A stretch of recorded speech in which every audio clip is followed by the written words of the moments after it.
और कशीदगी के बीच अफवाह और बातों में कितना दम है ये भी समझ लेना जरूरी है। तेहरान संजीदगी से बात कर रहा है, मुज़ाकरात से कुछ काबिल कबूल तवक्को की जा सकती है। ये कहना किसका है? ट्रंप का। ये आखिर इस मौके पर क्या वाकई ईरान और ट्रंप के दरमियान कुछ बातचीत चल रही है या फिर ये सिर्फ अफवाह है? क्योंकि ट्रंप की जरिए कई मरतबा इन बातों को कहे जाने का कोई असर रसूख नहीं मिलता है, क्योंकि ट्रंप के जरिए जो बात कही जाती है उन्होंने ये कहा जाता है कि ट्रंप की बात कभी आधी अधूरी भी होती है। ऐसे में जो कशीदगी और तनाव जो जारी है दोनों ममालिक के दरमियान, क्या ये माना जाए कि तेहरान अमेरिका से बातचीत कर रहा है, मुज़ाकरात पर साथ बैठने के लिए तैयार हो रहा है? क्या इसमें इस बात में कितनी सच्चाई है, इसे हम टटोलने और जानने की कोशिश करेंगे। आदाब, इस्तकबाल है आपका। आप देख रहे हैं सोशल मीडिया प्लेटफॉर्म, मैं हूं आपके साथ सना वारिस। अमेरिकी सदर डोनाल्ड ट्रंप ने कहा है कि ईरान अमेरिका के साथ संजीदगी से बात कर रहा है। उन्होंने उम्मीद जाहिर की है कि तेहरान किसी काबिल कबूल चीज पर मुज़ाकरात करेगा। ये बयान उन्होंने वाशिंगटन से फ्लोरिडा के सफर के दौरान सदारती तैयारे पर नामानिगारों से बात करते हुए दिया। मुज़ाकरात के ढांचे की तैयारी क्या है ये भी जानना जरूरी है। हफ्ते के रोज ट्रंप ने ऐलान किया कि ईरान हमसे बात कर रहा है। क्या वाकई में ये बात हो रही है? क्या ईरान की तरफ से इस हवाले से इस पर अमल दरामद किया गया है? क्या ईरान ने भी कह दिया है कि हम बात कर रहे हैं, जैसा कि बात डोनाल्ड ट्रंप कह रहे हैं कि कशीदगी के दौरान हमारी तेहरान से बातचीत हो रही है? इस पर क्या ईरान का रद्द-ए-अमल है ये भी आपको बताएंगे।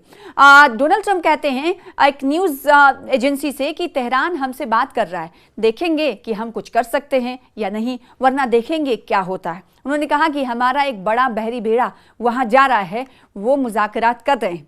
उधर ईरान के आला कौमी सिक्योरिटी काउंसिल के सेक्रेटरी अली लारिजानी ने बताया है कि अमेरिका के साथ मुज़ाकरात के लिए फ्रेमवर्क तैयार किया जा रहा है। देखिए, ये ईरान का स्टैंड है इस वक्त। स्टेटमेंट ये है कि बातचीत के लिए अमेरिका के साथ मुज़ाकरात के लिए फ्रेमवर्क तैयार किया जा रहा है। हम तैयारी कर रहे हैं, फ्रेमवर्क कर रहे हैं, कैसे बातचीत होगी। उन्होंने एक पोस्ट में लिखा कि मसनूई मीडिया जंग की फिजा के बरक्स मुज़ाकरात के ढांचे की तैयारी जारी है, ताहम मजीद तफसीलात फराहम उन्होंने नहीं की। दूसरी जानिब अमरीकी हुक्काम ने ईरान के साथ सिफारती हल के इम्कानात को कमतर जाहिर किया। उन्होंने मजीद कहा कि ईरानियों ने अमरीकी शराइत कबूल करने की हकीकी आमादगी नहीं दिखाई। याद रहे कि गुज़िश्ता हफ्तों में अमरीकी सदर ने ईरान पर हमले की धमकियां बढ़ा दी हैं और मशरिक़ वस्ता में अमरीकी फौजी मौजूदगी को मजबूत कर दिया है। इसी सिलसिले में अमरीका ने ईरान के खिलाफ मुमकिना कार्रवाई के लिए अब्राहम लिंकन एयरक्राफ्ट कैरियर भी मशरिक़ वस्ता में तैनात कर दिया। दूसरी जानिब तेहरान ने भी अपनी वार्निंग की सतह बुलंद कर दी है और किसी भी अमरीकी हमले के फौरी और सख्त जवाब की धमकी दी है।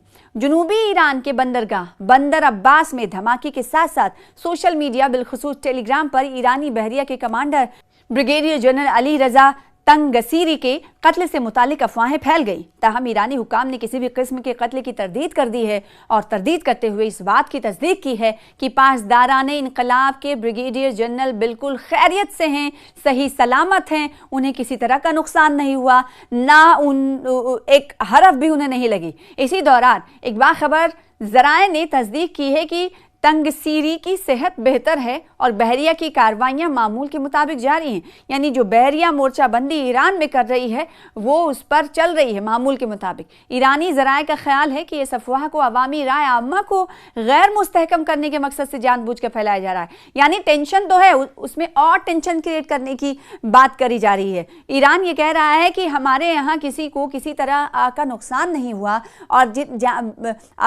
कत्ल की अफवाहों को उसने सीधे से मुस्तरद कर दिया है और साथ ही कहा है कि इस वक्त जो हालात बने हुए हैं उसे और गैर मुस्तहकम करने के लिए के मकसद से ये झूठी अफवाहें फैलाई जा रही हैं। एक न्यूज़ एजेंसी के मुताबिक हुकाम ने इस बात पर जोर दिया कि ये अफवाह ईरान के मुखालिफ हलकों की जानिब से फैलाई जाने वाली एक नफ्सियाती जंग का हिस्सा है, जिसका मकसद अफरा तफरी पैदा करना है। अफरा तफरी ताकि हालात अनकंट्रोल हो और हुकूमत अंदरूनी हालात से निपटने की कोशिश करे, उतने में बाहरी ममालिक को फ़ायदा मिले। इस तरह की बात ईरान कहता हुआ नजर आया। उन्होंने मजीद वजाहत की है कि ये अफवाह मुखालिफ लहरों के जरिए नफ्सियाती ऑपरेशंस के फ्रेमवर्क के तहत दोबारा फैलाई गई है, जिसका मकसद अवामी राय आमा को परेशान करना है और कौमी हौसले को कमज़ोर करना है, लेकिन ये कमज़ोर नहीं कर पाएंगे।